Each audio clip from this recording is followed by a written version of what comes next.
Let my people go, 내 백성을 보내라 라는 8번째 말씀을 오늘 아침에 함께 보게 됩니다. 이런 질문을 먼저 드리길 원합니다. 여러분들은 죽음이 우리를 갈라놓을 때까지 라는 그런 결혼식의 그런 사역을 얼마나 심각하게, 얼마나 진지하게 받고 있습니까? 우리 세상의 통계를 보면은 초혼 이후에 반 이상이 그 약속을 지키지 못하는, 이혼을 하는 그런 통계를 우리는 너무나 오랫동안 익히 알고 있습니다. 2012년 한 지금부터 6년 전이죠.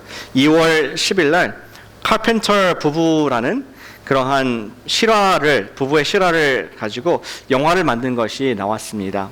The Vow, 결혼 서약이라는 그런 영화가 나온 적이 있습니다. 이들의 이야기는 1993년으로 올라가는데, 그들이 9월 18일 날 93년 9월 18일 날 결혼식이 있은 이후에 10주가 지났습니다. 신혼부부죠. 그래서 그들이 이제 땡스기빙 때가 돼서 자매 쪽에 집으로 가다가 큰 교통사고를 당합니다. 앞에 있는 18휠러 트레일러에 어두운 밤에 박아서 차가 굉장히 많이 찌그러지고 망가지고, 그리고 또 이 남자분은 뒤에 자고 있다가 벌떡 일어났는데 아내를 잃을 뻔한 굉장히 큰 사고를 경험하게 됩니다. 근데 그것으로 끝난 것이 아니라 이 여자분이 머리에 큰 손상을 입게 되었습니다.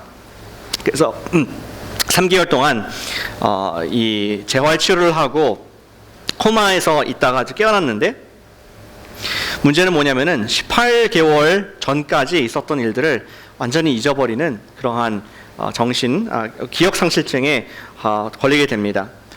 남편은 여전히 그녀를 사랑했지만 그녀에게 남편은 누구세요?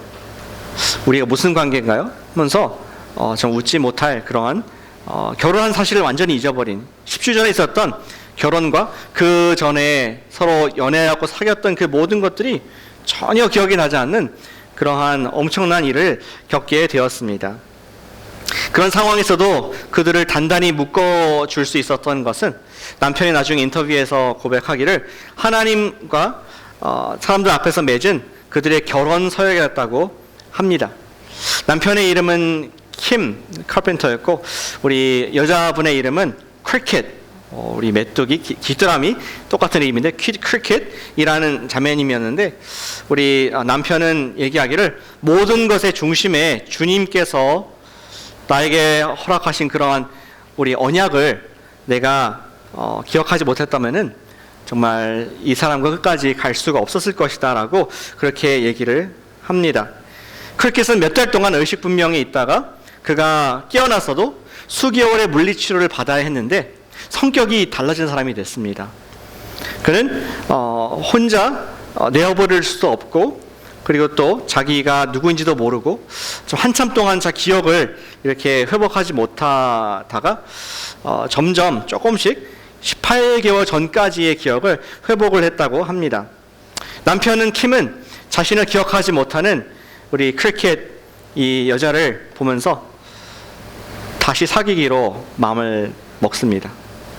결혼식도 기억 못하고 또 딴 사람한테 자꾸 눈길을 주는 것 같고, 한 번 내가 나 사랑에 빠진 여자인데 내가 다시 한번 못하랴 대시하는 마음으로 서로 부부인 걸 믿고, 그 다음에 이렇게 사랑의 그 마음을 얻어서 그들은 2년 뒤에 다시 두 번째 결혼식을 하게 되고 두 번째 결혼 서약을 하게 됩니다. 실화입니다.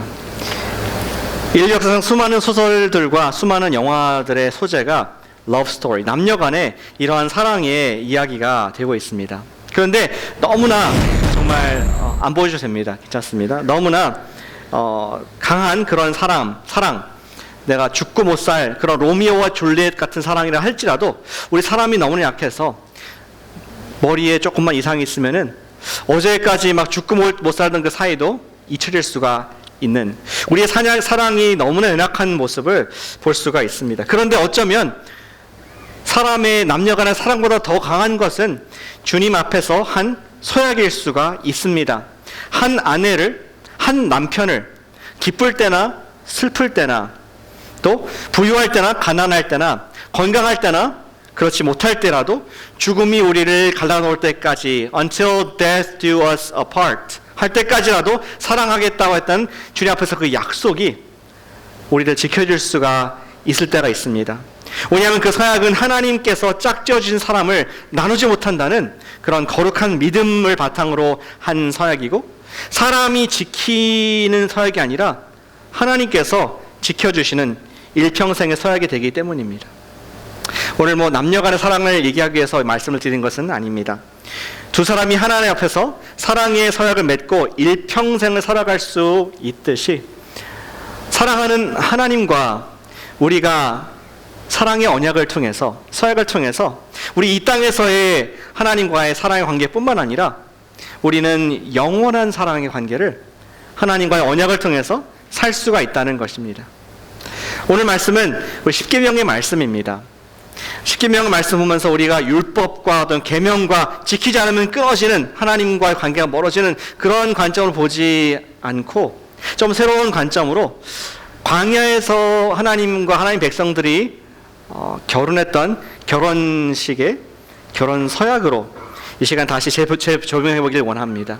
오늘 말씀은 하나님을 사랑하는 사람이 지킬 언약이 무엇인가, 지킬 서약이 무엇인가 함께 말씀을 보면서 우리가 더 묵상해 보길 원합니다. 두 가지 서약을, 결혼 서약을 오늘 말씀의 십계명의 전반부에서 저희는 발견할 수가 있습니다. 배경을 다시 한번 우리가 다시 한번 리프레시 해보길 원합니다. 이스라엘 백성들은 출애굽을 한 지가 3개월이 됐습니다. 지난주에 32장 말씀을 보았죠. 그들이 모세가 40일 동안 호렙산에, 하나님의 산에 올라가서 행방이 어떻게 되는지 모를 때 그들은 하나님께 범죄를 하고 금송아지를 만드는 그런 일을 했습니다. 그 모든 일이 있기 전에 40일 전으로 타임머신을 타고 돌아가 보길 원합니다. 그들은 이제 3개월 동안 광야에서 하나님 인도를 받고 그 다음에 더 깊은 광야로 들어왔는데, 하나님께서 결국 그들을 인도하시는 곳은 하나님의 산 호렙산이었습니다. 호렙은 우리한테 낯선 산이 아니죠. 처음에 모세가 하나님의 임재를 경험했던, 불타는 떡이나무에서 하나님의 목소리를 들었던 바로 그 산이 호렙산이었습니다. 거기에서 하나님께서 말씀했습니다. 바로가 내 백성을 놓아보내게 할 것이다. 그리고 네가 그들을 데리고 나와라 얘기했을 때 모세가 두려웠지만 이제 3개월 뒤에 그는 100만이 넘는 그런 이스라엘 백성 전체와 함께 지금 하나님의 그 영광스러운 산 호렙 앞에 서 있는 그 모습을 우리는 상상해 볼 수가 있습니다. 처음에는 모세만 하나님을 만났지만 이제는 온 백성이 모세를 통해서 하나님의 귀한 말씀을 들을 수 있는 그런 하나님의 떨리는 산 앞에 와 있다는 것이죠. 하나님께서 그들에게 기대하시는 그러한 서약을 말씀하시기 전에 하나님께서는 마치 사랑하는 신랑이 신부에게 사랑을 고백하듯이 지금 어떻게 그들을 구원했는지 그들에 대한 사랑을 표현하시는 것을 오늘 본문의 20장 앞에 있는 19장에서 4절에서 우리가 하나님의 그 마음을 읽을 수가 있습니다. 19장 4절 말씀을 같이 한번 읽어보시면 좋겠습니다. 거의 파워포인트에 있습니다. 성경 있으시면 보셔도 19장 4절 말씀 없습니까, 강제님? 없으면 그냥 성경 읽고. 없는 것 같습니다. 우리 19장 4절 성경이 있으신 분들을 같이 읽어보겠습니다. 하나님께서 모세를 통해서 애굽 사람들에게 이렇게 말씀했습니다. 시작. 내가 애굽 사람에게 어떻게 행하였음과 내가 어떻게 독수리 날개로 너희를 업어 내게로 인도하였음을 너희가 보았느니라. 비유가 멋있죠. 독수리의 날개로 새끼를 업어서 내가 너를 deliver, 구원했듯이 정말 그 엄청난 바로의 손에서 빼어내서 내가 새끼를 보호하듯이 너희를 보호하고 너희를 사랑한다. 이스라엘 백성을 얼마나 사랑하고 소중히 여기는지에 대한 하나님의 사랑의 고백, 신랑의 고백으로 볼 수가 있습니다. 이제는 신부의 차례입니다. 신부의 고백을 듣기를 원했습니다. 다시 말해서 하나님께서는 이제는 신부된 우리 이스라엘 백성들과 사랑의 언약을 맺기 원했습니다. 그래서 오늘 5절에 각각 19장 4절 다음에 5절 우리 본문 읽지는 않았지만 보시면은 이렇게 주님께서 말씀하시죠. 내가 너를 구원했으니 5절 세계가 다 내게 속하였으니 너희가 내 말을 잘 듣고 언약을 지키면 너희 모든 민족 중에서 내 소유가 되겠고 너희는 내게 대해 제사장 나라 거룩한 백성 너는 이 말을 이스라엘 자손에게 전할지니라. 다시 말해서 나는 너희 하나님이 되고 너희는 내 백성이 될 것이다. 그러한 특별한 관계 속에 들어갈 수 있다. 그러한 것을 지금 신부된 우리 이스라엘에게 요구를 하고 계신 것이죠. 그러한 사막에서의 언약식, 하나님과 하나님 백성들이 결혼을 이를테면 하기 원하는 그러한 주님의 마음을 읽을 수가 있습니다. 하나님께서는 그들을 영원한 당신의 신부로 맡기 위해서는 그들이 지킬 사랑의 언약이 있다라고 말씀하면서 그 내용이 바로 우리가 너무 잘 알고 있는 우리 모세에게 주신 10가지 계명이 바로 그 내용입니다. 우리는 10계명 하면은 어떤 율법 안 지키면은 뭐 우리가 정말 죄를 짓고 뭐 지옥 가는 이렇게 생각할 수도 있겠지만 그러나 우리가 그런 관점이 아니라 하나님께서 먼저 우리를 구원하시고 내가 정말 독수리 날개와 같이 너를 업어서 나란 정말 이렇게 사랑하는 사람이다. 그러면서 신부의 고백으로서 그들이 좌우를 알지 못하고 아직 하나님 백성으로 그 모든 것을 알지 못했기 때문에 하나님께서 우리 신부에게 격에 맞는 하나님의 사람들에게 맞는 그러한 언약이 서약이 무엇인가 보여주고자 하셨던 것입니다. 첫 번째 그 명령은 3절에 나와 있습니다. 20장 3절에 나와 있습니다. 같이 한번 읽어보실까요? 짧은 말씀입니다. 20장 3절 첫 번째 우리 사랑의 서약입니다. 시작. 너는 나 외에는 다른 신들을 내게 두지 말라. 매우 직설적인 표현이었습니다. 다시 말해서 외도하지 말라는 거죠. 나 말고 다른 너 마음에 사랑하는 것을 두지 말라 하는 말씀이었습니다. 결혼 서약을 할 때 뭐 그런 분이 있었습니까? 나는 여러 여자 중에서 당신을 가장 사랑하겠습니다. 앞으로도. 그러한 남편은 아마 살아남지 못할 겁니다. 오히려 당신 밖에는 없습니다. 비교가 안 되는 거죠. 그냥 유일한 그 자리에는 당신만이 있습니다. 마찬가지로 너희는 나 외에는 다른 신을 두지 말라. 다른 신들과 비교도 안 되는 그런 하나님께서 원하시는 신부의 자리, 그 사랑의 자리를 지금 말씀을 하고 서약으로 말씀하고 있습니다. 하나님을 사랑하는 사람이 지킬 첫 번째 언약은 유일하신 하나님 이외에는 다른 신을 섬기지 않겠다는 그러한 서약인 것이죠. 저는 이것을 지키지 않는 것을 영적인 외도라고 지칭을 하기를 원합니다. 그리고 첫 번째 하나님께 대한 온전한 그런 우리 마음을 드리는 것에 대한 적용으로 4절과 5절에 두 번째, 세 번째 서약이 연결돼서 나옵니다. 첫 번째 계명을 지키기 위한 구체적인 계명들이었습니다. 우리 두 번째 계명을 보시면은 이렇게 나와 있죠. 4절, 5절에 우상을 만들지 말고 그것에 경배하지 말라. 요약하면 그렇게 되어 있습니다. 하나님은 형상이 없으신 분이시죠. 그런데 어떤 형상, 하나님처럼 보이게 만드는 그러한 어떠한 모양으로 하나님을 만들지 말고 또 그것을 경배하지도 말라라고 말씀하고 있습니다. 우리가 마음으로 하나님만 사랑하지 않는 것이 외도라면은 여기에서 말하는 지금 우상을 어떤 형상을 만들지 말라는 것은 우리가 눈으로 외도하지 말라는 말씀으로 이해할 수가 있습니다. 지난주에 이스라엘 백성들은 바로 이것을 범했죠. 하나님의 사람 모세가 40일 동안 자기들 눈앞에 보이지 않자 우리가 뭐라도 좀 나를 인도할 수 있는 그러한 형상을 만들기 원했습니다. 그리고 그 형상을 보기 좋았고 또 그것을 경배하는 그냥 금으로 된 송아지인 것을 알았음에도 불구하고 그들 마음속에는 그것을 하나님의 자리에 놓고 경배하는 그러한 눈으로 외도를 하는 손으로 만지는 것으로 외도를 하는 그런 엄청난 범죄를 했습니다. 그런데 거기에 대한 결과를 하나님께서 말씀해 주십니다. 그렇게 우상을 형상을 만드는 사람은 하나님인즉 우리 나를 미워하는 자의 죄를 갚되 아버지로부터 아들에게로 3, 4대 1일까지 내가 그 죄를 갚을 것이고 하지만 6절에 보니까 계명을 지키는 자에게는 1000대까지 은혜를 베풀 것이다.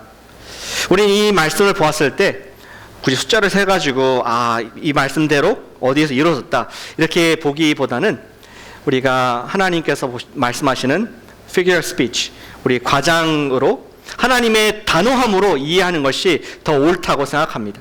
문자적으로 숫자적으로 해석하기보다는 순종의 결과, 불순종의 결과, 엄하게 하나님께서 그 결과를 보게 하실 것이라는 것을 말씀하고 있는 것이죠.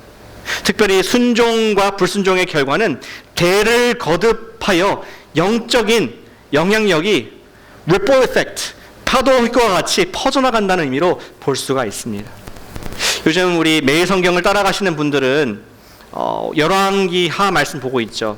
거기에 왕들이 바알상을 만들고 아세라 우상을 섬겼을 때 자기가 그 대회에서 끝난 것이 아니라 사실은 자기의 손자 때 또 자기의 증손자 때 아들 때에 이 우상을 그대로 따라하는, 그래서 누구의 죄를, 어떤 아비의 죄를 따라해서 하는 모습들을, 그 엄청난 이 죄의 영향을 보게 되는 것입니다. 1대로 끝나지 않고 그 다음 때, 그리고 3대, 4대까지 가고, 그리고 온 백성들이 우상을 섬기게 하는 엄청난 죄의 결과를 주님께서는 여기에서 경고를 하고 있다는 것이죠. 고대 애굽과 가나안에는 수많은 우상들이 존재했기에 세상이 추구하는 이러한 우상을 만들지 말라는 것은 백성들의 굉장히 획기적인 그러한 일이었습니다. 이스라엘 백성들만 해도 애굽의 수많은 그러한 우상들을 보았고, 또 그들이 들어갈 가나안 땅에도 엄청난 많은 곳곳에 모든 푸른 산 밑에마다, 나무 밑에마다 다 우상이 있을 것이었는데, 어떠한 형상도 만들지 말라는 것은 굉장한 하나님께서 우리 이스라엘에게만 주신 특별한 그러한 사랑의 서약이었습니다. 하나님께 마음으로 간음하지 말라, 외도하지 말라. 그것이 나의 다른 신을 두지 말라는 첫 번째 계명이었다면은, 두 번째는 우리가 형상을 만들지 않으로 말미암아 하나님께 눈으로 외도하지 말라. 그리고 세 번째 말씀하는 것은 우리가 눈으로뿐만 아니라 입술로도 하나님에 대해서 외도하지 말라라고 이렇게 말씀을 하고 있습니다. 7절 말씀입니다. 세 번째 경영을 말씀하시죠. 우리 같이 한번 읽어보시겠습니다. 7절 시작. 너는 내 하나님 여호와의 이름을 망령되게 부르지 말라. 여호와는 그의 이름을 망령되게 부르는 자를 죄 없다 하지 아니하리라. 하나님의 이름을 망령되게 부르지 말라. 하나님의 이름은 매우 거룩한 이름입니다. 언제 하나님의 이름을 모세가 알게 됐습니까? 우리가 읽고 있는 이 자리에서 사실은 모세가 호렙산에서 처음으로 불타는 떨기나무 앞에서 하나님의 이름을 여쭈어 보았습니다.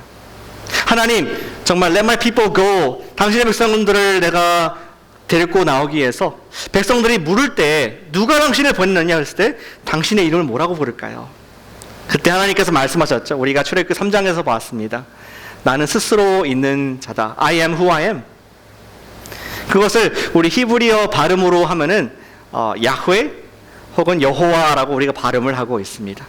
그 여호와라는 이름, 야훼라는 이름은 거룩한 이름이었습니다. 왜냐하면 그 이름 속에는 하나님의 성품이, 하나님의 이름의 뜻이 담겨있기 때문이죠. 아까 언급한 것 같이 그분은 스스로 계신 분, 지존하신 자, 피조물과 구분되는, 어떤 것에도 의존하지 아니하시는 그러한 유일하신 하나님, 이러한 이름으로 담겨져 있는 것을 발음을 한 것이 여호와 하나님이었습니다. 그분의 이름을 망령되이 부르지 말라는 것은 그분을 하나님으로 인정하라는, 하나님의 그 이름을 부를 때마다 그분을 절대자로서, 하나님께서 모든 피조물과 구분된 거룩한 자로서 인정하라는 아버지의 자녀를 향한 마음이었죠. 저는 우리 아시아적인 사고에서 좀 이해가 될 거라고 생각합니다. 우리 아버님들이 계시죠. 한국에 또 어디 또 돌아가실 수도 있고, 우리가 존함이라고 부릅니다. 아버지의 이름을 막, 이름 석자를 막 함부로 자녀들은 부르지 않지 않습니까? 아버지를 아버지로 대우하기 때문에, 존경하고 또 우리가 사랑하기 때문에 그러한 마음으로 이름 석자를 하나 한 자 한 자씩 이렇게 말씀을 하는 것 같습니다. 그런 마음으로 하나님께서도 하늘 아버지로 대접받기를 원하시고, 또 하나님으로 인정받기 원하는, 당신의 백성들로부터 인정받기 원하는 그런 마음을 우리가 3계명에서 나의 거룩한 이름을 헛되이 잘못 부르지 말라. 이렇게 당신 이름을 굉장히 거룩하게 말씀을 하고 있습니다. 지금부터 우리 하나님께서 1계명부터 3계명까지 말씀해 주셨는데 그 말씀하고자 하는 의미가 무엇입니까? 여러 가지 계명이 아니라 사실은 한 가지 계명이죠. 그것은 하나님 백성이 하나님과의 언약 관계를 마음으로 외도하지 말고 눈으로 외도하지 않으며 입술로도 외도하지 말라는 사랑하는 아버지의 마음, 신랑의 마음이었습니다. 우리 아버지의 마음을 가장 사랑하는 분이 누굴까요? 바로 아들 예수 그리스도 아니겠습니까?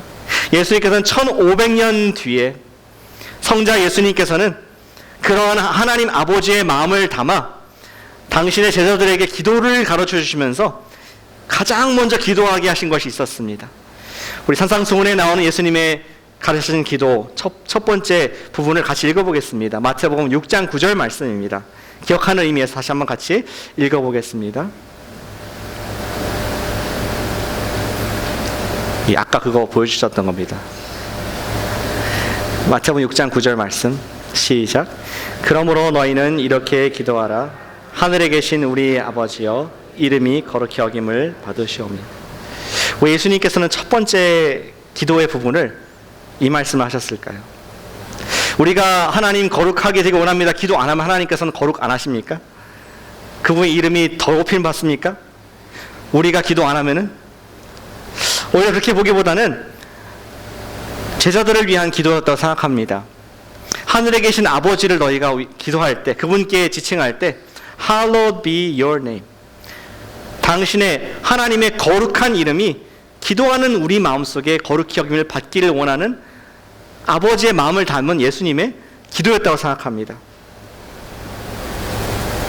거룩히 여김을 받는다는 것은 하나님께서 모든 피조물들과 구분되게 여기심을 받으신다는 것을 얘기하는 것이죠. 제자들은 하나님을 그들의 하늘 아버지로 인정하여 그분을 어떠한 피조물보다도 가장 높고 가장 유일한, 유니크한 그런 특별한 위치에 모시게 될 것이었습니다. 이러한 하나님이 거룩히 여김을 받기를 원하는 것은 그러한 구분된 하나님께 대한 사랑으로도 표현이 됩니다. 우리의 마음의 특별한 위치에 계시다는 뜻입니다. 우리의 사랑의 마음의 특별한 위치라는 것이죠. 이것을 예수님께서는 10계명의 전반부를 요약하시면서 우리에게 사랑의 계명으로 요약을 해주셨습니다. 마태복음 22장 37절 말씀 같이 읽어보겠습니다. 37절 말씀 시작. 예수께서 이르시되 내 마음을 다하고 목숨을 다하고 뜻을 다하여 주 너의 하나님을 사랑하라 하셨으니 됐습니다. 하나님께서는 당신의 백성들에게 요구하셨던 것은, 그리고 후대 예수님을 통하여 하나님 백성이 된 우리에게 요구하신 것은 같은 것입니다. 그것은 그분은 나의 하나님이 되시고 나는 그분의 것이 되기 원하는 한 가지인 것이죠. 사랑을 주고받는 사이, 죽고 못 사는 그런 사랑의 관계를 나누는 것이 우리 10계명의 전반부에 하나님의 그 사랑의 서약의 주요한 요약이라고 할 수 있습니다. 마치 한 아내에게는 남편에게 바라는 것이 한 가지이죠. 나만 사랑해달라, 평생. 마찬가지로 남편도 똑같은 한 가지만 바람이 있습니다. 여러 가지가 있을 수 있겠지만 그러나 궁극적으로는 끝까지 우리 잘 살자, 나만 바라보면서 우리가 한 남자 한 여자 사랑하면서 사는 것이 우리 남편과 또 아내의 강한 바람일 것입니다. 마찬가지로 주님께서는 여러 가지 계명들이 있을 수 있겠지만 요약하시면서 말씀하시는 것은 정말 너와 내가 외도하지 않고 끝까지 사랑하는 관계 속에 영원히 살자, 그러한 마음으로 주님께서 먼저 10계명의 형태를 말씀하셨고, 그리고 성자 예수님께서 그것을 구체적으로 내 마음을 다하고 뜻을 다하고 힘을 다해서 하나님을 사랑하라는 명령으로 우리에게 사랑의 서약을 주신 줄로 믿습니다. 사랑하는 여러분, 오늘 다시 한번 적용하고 또 우리가 도전받기 원하는 것은 주 너의 하나님을, 주 여러분들의 하나님을 사랑하시는, 그런 사랑에 더 빠지는 축복이 있으시기를 간절히 소망합니다. 브라이언 채플이라는 목사님, 그분은 동부에 있는 Grace Covenant Theological Seminary라는 신학교의 총장으로 계십니다. 그분은 어떤 잡지와 인터뷰에서 그런 얘기를 했습니다. 우리가 그리스도인이 되었지만 여전히 죄를 짓는 이유를 이렇게 설명을 했습니다. 당시 어떤 그리스도인한테 묻는다고 한번 생각해 봅시다. Why do you sin? 그리스도이지만 왜 죄를 짓습니까? 이 목사님은 거기는 답을 이렇게 얘기합니다. 그것은 우리가 죄를 좋아하기 때문입니다. 우리 죄 짓는 것을 사랑하기 때문입니다. 여기서 말하는 죄는 단순히 어떤 실수한 부지부식간에 지은 죄를 말하는 것이 아니라 알면서 의도적으로 취하는 죄. 왜 그렇게 하느냐? 왜 나도 멈출 수 없는 그런 죄를 짓느냐? 입술로, 눈으로, 생각으로, 손으로, 행동으로. 그것은 우리가 죄를 좋아하는 마음들이 있기 때문에 그렇게 죄를 짓는다고 얘기를 합니다. 죄를 짓는 그 순간에는 우리가 예수님을 사랑하고 주님을 따라가기 원하는 마음이 있지만 그보다 더 크게 그 순간 죄를 좋아하는 마음이 더 승하여서 우리는 범죄하게 된다는 것이죠. 따라서 사실은 우리가 엄밀히 생각하면은 지난주에 얘기했던 것처럼 내 책상 앞에 니코틴이 있고 내 앞에 알코올이 있다면은 이것은 나에게 어떠한 해를 줄 수 없습니다. 그러나 내가 손을 뻗어서 내가 그것이 좋아서 내가 그것이 탐이 나서 내가 그것을 뻗고 내 몸에 바르는 순간 그것을 내 몸에 넣는 순간 죄는 영향을 미치게 되며 우리는 죄의 구속 아래 살 수밖에 없다는 것을 얘기하고 있다는 것이죠. 따라서 우리가 어떻게 우리 삶 속에서 죄를 짓지 않고 살 수가 있겠습니까? 어떻게 외도를 하나님께서 영적 간음을 어떻게 하지 않고 이 말씀들을 정말 살아낼 수가 있겠냐는 것입니다. 계속해서 정말 고백하게 될까요? 정말 제가 잘못했습니다. 죄를 졌습니다. 하나님 저를 용서해 주십시오. 물론 우리가 주님과의 관계가 불편할 때 주님께 고백하고 회개를 해야 됩니다. 그러나 더 근본적인 문제가 만약에 사랑의 문제였다면은 내가 죄를 좋아하고 내가 육으로 죄를 사랑하는 것이 그것이 문제였다면은 그것을 극복하기 위해서는 이것과는 비교가 되지 않는 더 큰 사랑, 하나님의 그 놀라운 은혜가 내 마음속에 주님과의 관계가 커지고 그 관계 속에 내가 빠져 있을 때에 영어로 폐허한다 그러죠. 너무나 시시하게 재미없고 더 이상 매력이 없는 그런 것들로 바뀌게 된다는 것을 이 목사님 말씀을 하고 있습니다. 하나님의 사랑인 내가 여전히 죄인 되었을 때부터 당신의 구원계획을 가지고 나를 바라보시며 나를 위해서 예수 그리스도를 보내주실 계획을 하시고 드디어 그분을 이 땅에 보내주셔서 나의 과거, 현재, 미래 죄까지 내가 우상을 섬기고 있을 그때까지 나를 사랑하셨다는 그 사랑을 우리가 인식하는 순간 하나님께서는 지금도 우리를 지키시며 지금도 구원자 예수님을 통하여서 우리를 악으로부터 보호하신다는 것을 그 놀라운 독수리에 업고 가는 그 사랑을 내가 보고 기억하고 있을 때 우리는 이러한 것들이 시시하게 보일 수 있다는 것을 말씀을 하고 있는 것입니다. 따라서 우리는 우리를 구원해 주신 예수님의 사랑을 매일 묵상할 때 예수님과 다시 사랑에 빠지게 됩니다. 아까 얘기했던 킴 카펜터 같이 신부가 사랑을 잊어버렸습니다. 기억 상실증에 걸렸습니다. 하나님께 언젠가 우리가 서약을 했고 하나님만 따라가겠습니다. 우리가 헌신하고 열정도 살았지만 We've come so far. 삶의 여러 가지 유혹들이 있고 보이는 것들이 있고 나도 모르게 내 마음속에 하나씩 둘씩 작지만 분명한 우상들을 둠으로 말미암아 하나님의 임재가 있을 수 있는 공간이 없고 우리는 주님과의 사랑이 식어지는 그런 경험을 할 수 있다는 것이죠. 우리는 다시 돌아가길 원합니다. 다시 주님 앞으로 돌아가길 원합니다. 우리 속에는 우상을 깨어뜨리고 우리 마음속에는 죄를 사랑하는 마음이 사로잡지 못하게 하나님의 사랑으로 채우는 그런 것을 할 때 우리는 이러한 사랑의 언약을 억지로 지키는 것이 아니라 지킬 수 있게 된다는 것을 성경은 우리에게 가르쳐주고자 하는 것이죠.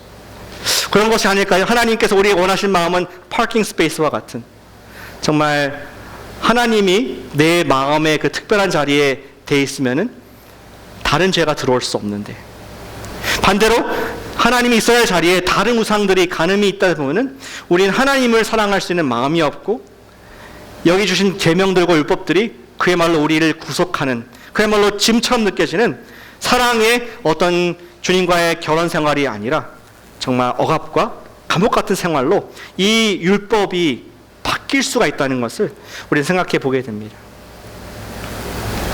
저는 아내와 연애를 하면서 기도하는 가운데 결혼 프로포즈 했습니다. 3개월 만에 프로포즈 했는데 혹시 더 빨리 하신 분 계신가요? 만난 지 3개월 만에. 정말 준비가 됐습니다. 저희가 기도하는 가운데 하나님께서는 천지를 말씀으로 창조하셨는데 결혼 정도야. 그래서 어쨌든 믿음으로 결혼을 했는데, 그 순간 저는 그 자매에게 프로포즈 하는 순간 제 마음에 있던 그 자리는 찼습니다. 다른 어떠한 여자들도 그 자리를 들어올 수 없는, 그것이 채워지게 되었다는 것이죠. 여러분들이 하나님과 관계에 있어서 그 자리가 채워져 있습니까? 다른 어떤 것도 들어올 수 없는 그 자리, 죄가 머무를 수 없는 그 자리가 채워져 있습니까? 그것을 주님으로 채우는 것이 바로 오늘 말씀하는 예수님께서 말씀하시는 주 너의 하나님을 사랑하라, 그 말씀인 줄로 믿습니다. 너는 뜻을 다하고 목숨을 다하고 뜻을 다하고 하나님을 사랑하라. 이것을 우리에게 십계명에서부터 또 예수님께서 직접 우리에게 풀어주시면서 설명하셨다는 것이죠. 주님을 더 사랑하고 그분과 매일 사랑에 빠지시는 여러분 되시기를 축복합니다. 그런데 how? 십계명은 구체적인 방법을 우리에게 주고 있습니다. 1부터 3계명이 하나님의 전폭적인 그 사랑 속에 들어가라는 것이었다면, 네 번째 계명은 매우 실제적이고 우리에게 구체적인 하나님 신랑 되신 주님께서 말씀하시는 우리 신부에게 요구하시는 한 가지 중요한 거룩한 구분된 삶의 모습을 볼 수가 있습니다. 그건 8절에 나와 있는 말씀입니다. 같이 한번 읽어보실까요? 8절의 말씀이 네 번째 우리 적용으로 주시는 말씀입니다. 시작. 안식일을 기억하여 거룩하게 지키라. 한 번 더 하겠습니다. 안식일을 기억하여 거룩하게 지키라. 안식일을 기억하고 거룩하게 지킨다는 것은 모세 당시에 굉장히 획기적이고 상상을 초월하는 그러한 사건이었습니다. 고대 근동사를 한번 상상해 보시길 바랍니다. Life was tough. 광야에 살면서 양을 쳐야 됐고, 또 주인이 있고 종이 있습니다. 그리고 언제든지 도적대가 오거나 군대가 오거나 우리 재산을 뺏어갈 뿐만 아니라 내 사랑하는 가족까지도 뺏어갈 수 있는 그런 무서운 상황 가운데 그들은 everyday 모든 자녀들까지 일을 하지 않으면 안 되는 그러한 힘든 삶을 살고 있었습니다. 그런데 주님께서는 말씀하시기를 당신의 안식일을 지키라 말씀했습니다. 무슨 말입니까? 6일 동안은 열심히 일을 하고 7일째 된 날에는 구체적으로 말씀하시죠. 너와 너의 자녀들과 남종과 여종과 또 가축들까지도 집에 머무는 객이랄지라도 다 일을 쉬고 이 날을 거룩하게 지키라라고 주님께서는 구체적으로 당신의 신부에게 이것을 부탁을 하셨습니다. 그리고 그 안식일을 지킬 이유를 말씀했습니다. 그 다음 구절에 보시면 하나님께서 창조의 원리를 말씀해 주시죠. 여섯 동안 세상을 만드시고 일곱째 날에 쉬었다. 너가 정말 사랑하는 나의 신부라면은, 사랑하는 백성이라면은 mimic me, 나를 본받으라. 나와 똑같은 그러한 원리를 따라서 살자. 그러한 다른 종류의 삶, 세상에서 볼 수 없었던 고대 근동사에서 있을 수 없는 그러한 삶으로 초대하시는 모습을 볼 수가 있습니다. 여기 부부들 앉아 계신 분들도 계신데 보면은 부부들이 이제 되게 닮으셨어요. 이렇게 보면은 닮으셨고 잘 모르겠고 여기는 닮은 분들이 많은데 왜 그렇습니까? 맨날 똑같은 밥 먹다 보니까 닮아집니까? 아니면 맨날 같은 이렇게 대화를 많이 하다 보니까 생각하는 것이 비슷해지고 또 패션 감각이 비슷해지고 서로 간섭을 하면서 바꿔집니까? 모르겠습니다. 그런데 중요한 것은 사랑하면은 닮아간다는 것입니다. 하나님께서는 이 사랑의 계명을 주시면서 내가 안식일을 거룩하게 만들었는데 너가 나의 신부로서 나의 백성으로서 거룩하게 지키기를 원한다. 그런 사랑의 표현을 지금 하고 있다는 것이죠. 오늘날 그리스도인들은 오늘 일요일을 안식일로 지키고 있습니다. 원래 창조의 원리에서 말씀하신 안식일은 토요일이죠. 우리 일요일부터 일하시고 토요일날 주님께서는 쉬셨습니다. 하지만 우리 그리스도인들은 예수님께서 안식 후 첫날, 안식일 다음의 첫날인 일요일날 부활하셨기 때문에 그 예수님의 승리를 하신 그리고 구원을 이루신 그날을 기념해서 모이는 전통이 있었는데, 우리가 십계명도 존중하고 또 예수님이 하신 그 놀라운 구원을 셀러브레이트하는 의미에서 우리 기독교에서는 우리 안식일을 일요일 날로 주일로 정하고 지키고 있습니다. 비록 날은 조금 유대인들과 다르지만 일요일에 쉬고 거룩하게 예배로 드리는 그 마음, 하나님께 하루를 온전하게 거룩하게 분리해서 하나님의 백성과 하나님이 하나가 되는 그 시간을 우리도 여전히 지키고 있는 것이죠. 안식일을 지키는 이유로 일요일날 비즈니스를 닫는 우리 프랜차이즈가 한 가지 있습니다. 몇 차례 소개한 적이 있었던 것 같습니다.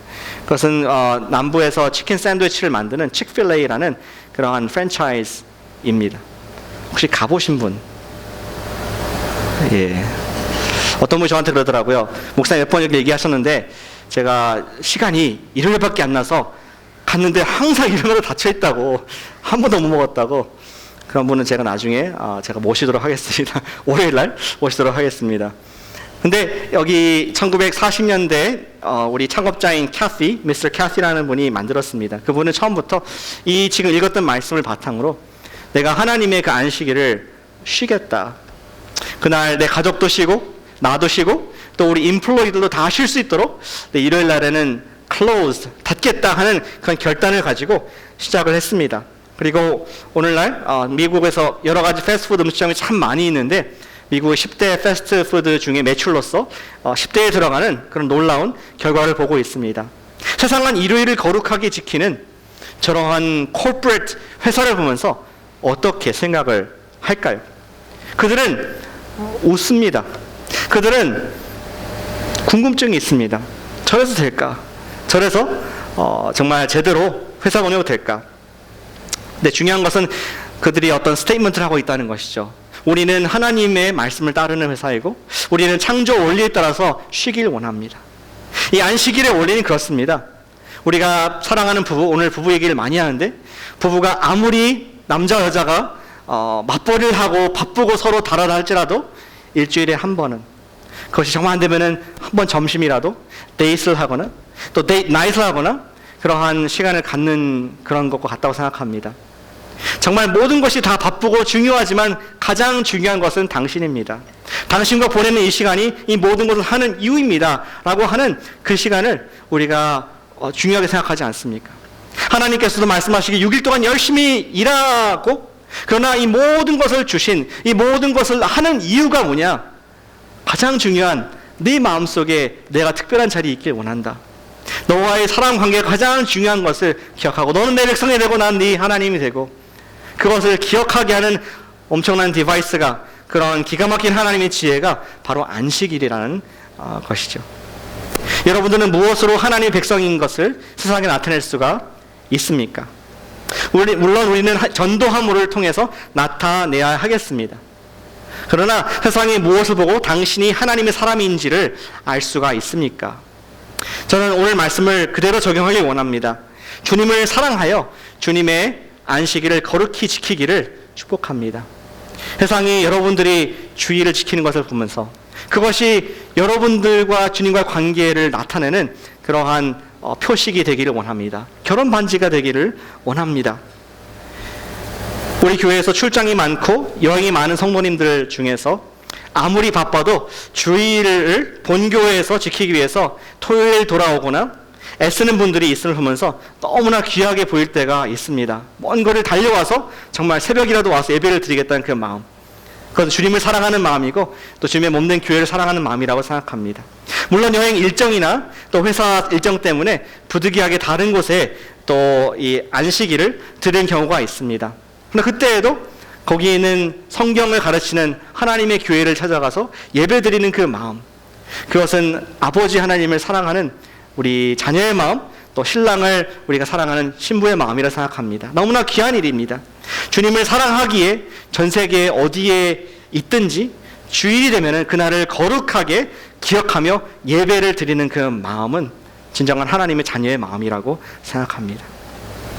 그리고 가능하면 나에게 주어진 귀한 몸된 지역 교회인 우리 코너스톤 교회에서 꾸준히 주일 예배를 드리고자 노력하시는 성도님들은 참으로 주님을 사랑하고 주님 몸된 교회를 정말 귀하게 여기시는 하나님께서 기뻐하시는 분이라고 저는 믿습니다. 주님을 사랑하여 주일을 거룩하게 여기를 원합니다. 저희가 칼럼에도 썼는데요. 9월 16일 날 미국의 많은 이반젤리컬 교회들이 Back to Church 주일로 지키고 있습니다. 그날은 직접 복음을 우리가 전하기보다는 그들을 교회로 초대하는 그러한 날입니다.